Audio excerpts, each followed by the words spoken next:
Hey guys, Jerry here with Overwatch Precision, makers of the Glockkraft trigger. I'm going to show you how to install our trigger today in the Glock 19. This applies to any Glock model except the 42 and the 43. So you can take this video if you have a 21 or 19 or 22, whatever model it is, other than the 42 and 43 in this video will apply. First thing we're going to do is make sure the weapon is clear and empty. This has no magazine in it. The weapon is in fact cleared. We're going to do a simple field strip of the weapon. Place your slide off to the side, you don't need that anymore. So most Glocks now have 3 pins. You have a trigger housing pin, a locking block pin, and a trigger pin. Some of the older Glocks you'll see will only have 2 pins, a trigger housing pin and a trigger pin. Takedown is the exact same. The only thing you don't need to take out is the locking block pin because you don't have it. So starting with your locking block pin, and on the Glock pistols you want to remove the pins left to right, reinsert the pins right to left. So we're going to start with the locking block pin. Just drive that straight out, left to right. Place that pin off to the side. I move back to the trigger housing pin. At this point it doesn't matter which pin you go with. Trigger housing pin straight out, off to the side. To remove your trigger pin, there's a bit of a trick, and I will admit as a lefty I have an advantage on this pistol. Most righties will have to hold their hands a little differently. What you want to do is take your slide stop, lift it straight up. Take your Glock tool or any punch, apply a slight amount of pressure on the trigger pin as you hold your slide stop straight up, and basically wiggle, and that pin will drive straight out.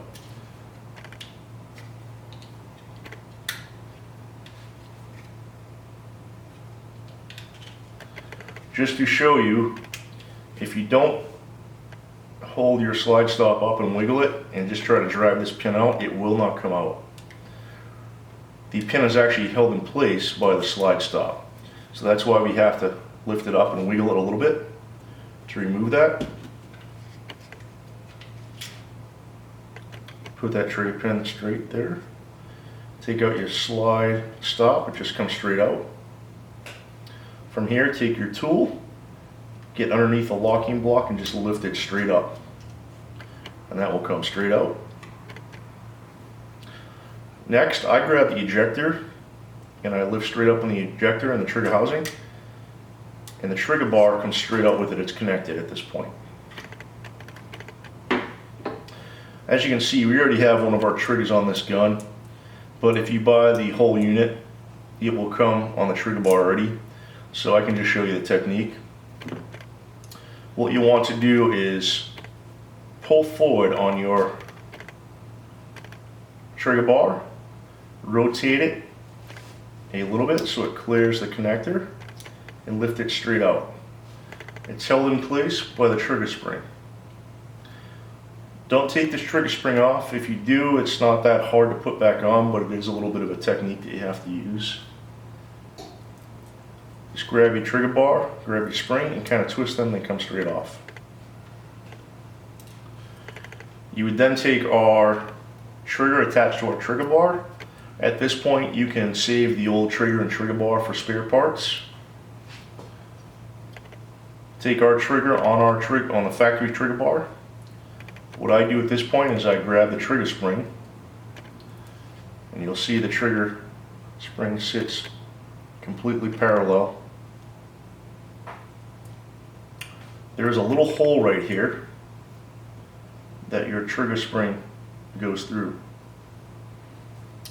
And on the new trigger bars there is a notch right there. The purpose of that notch is so that the leg of the spring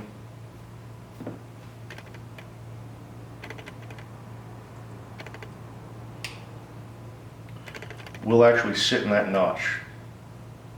If you have an older style trigger bar, it will not have that notch, and in fact this piece here will be flat and straight.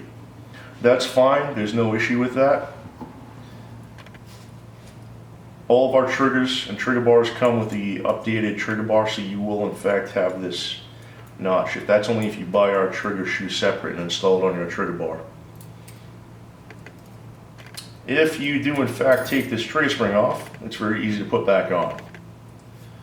You'll see that it has two notches, rather two loops. The loops are 180 degrees apart, and they make an S. They form an S. It's a little tough to see that. Take your trigger housing. You want this loop to be facing down, and it actually slides over this piece right here. So that piece of the spring slides over that and comes out that hole. With the loop facing down, go ahead and put that spring on and then rotate the spring. So on the gun it sits like this. I know it's a little tough to see.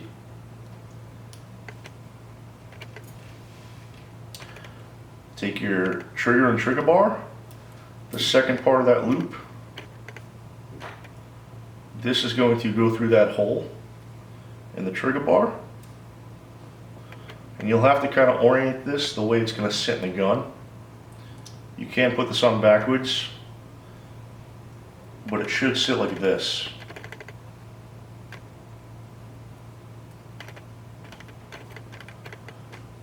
Rotate that spring around. Here what you'll have to do, and we have an aftermarket connector in here, so it's a little bit tricky on this one. Normally it's not that tricky. You're going to want to make sure that the leg of your trigger spring is in fact centered in that notch. You're going to pull forward and cant out to the side. So pull forward and cant out to the side. And then this part of the cruciform in the trigger bar sits in the drop safety. From here, what I do is I pinch this unit together so that the trigger bar stays connected to the connector. Take your frame, your trigger housing is going to go into your trigger housing cavity. This portion of the trigger housing goes behind this partition right there. Just push that straight down and your trigger goes in. Take your locking block.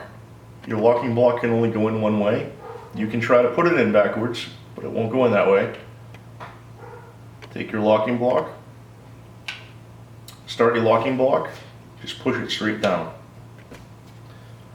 This part of the assembly is very important. You have 3 pins.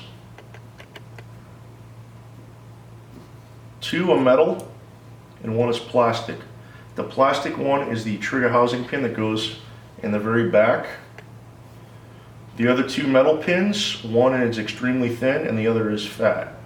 The fat one is the trigger pin and the thinner one is the locking block pin. You want to take the locking block pin, the thinner metal pin, and put that pin in first. Again, they go back together, right to left. So start it, push it straight through, make sure that pin is flush. From here, I take my trigger housing pin.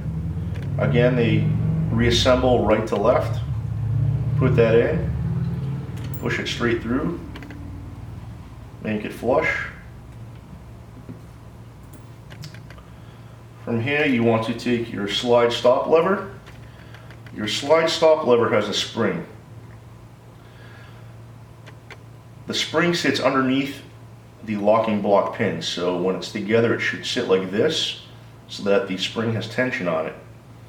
If you inadvertently put this slide stop lever in before the locking block pin, it would look like this, and that is bad. We do not want that. We want this leg of the slide stop lever to be underneath the locking block pin. So since we put the locking block pin in first, when we install the slide stop, it will in fact be underneath the locking block pin. So that's going to go on the left side of the frame, and just push that in. We're going to take our trigger pin, again right to left, start the pin, you'll have to play with the trigger a little bit. And push it through. You may have to stick a tool in here to position the slide stop so that the trigger pin goes all the way through. And once it starts and goes, just push it until you hear it click and you know it locked in place. Now it has captured on the slide stop. From here, reassemble your pistol.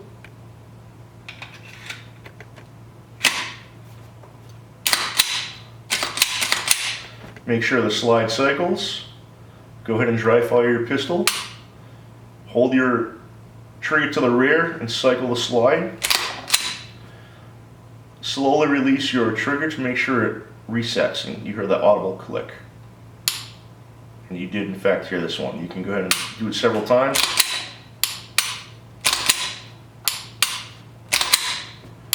And that is how to install the Overwatch Precision Glockkraft trigger. Thank you for your time.